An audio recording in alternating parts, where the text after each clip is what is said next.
आपण पाहताय महाधुरा।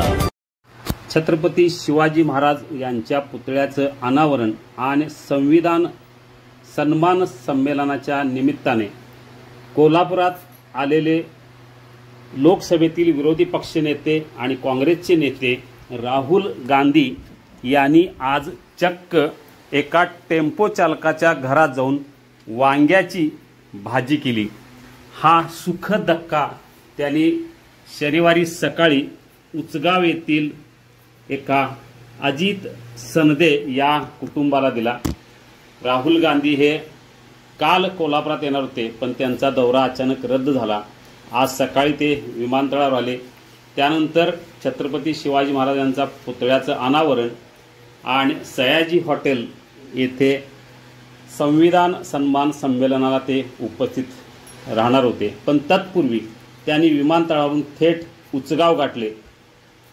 तिथं आंबेडकर नगर येथे असलेल्या एका सर्वसामान्य टेम्पो चालकाच्या घरात ते गेले।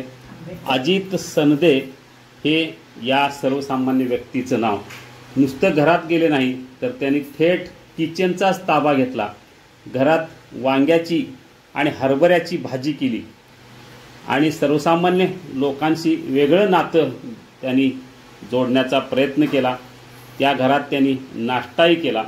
एखाद्या सर्वसामान्य माणसाशी एकरूप होण्याचा एक वेगळा संदेश राहुल गांधी यांनी दिला। या अचानक झालेल्या भेटीनं सनदे कुटुंबांच्या आनंदाला पारावर राहिला नाही।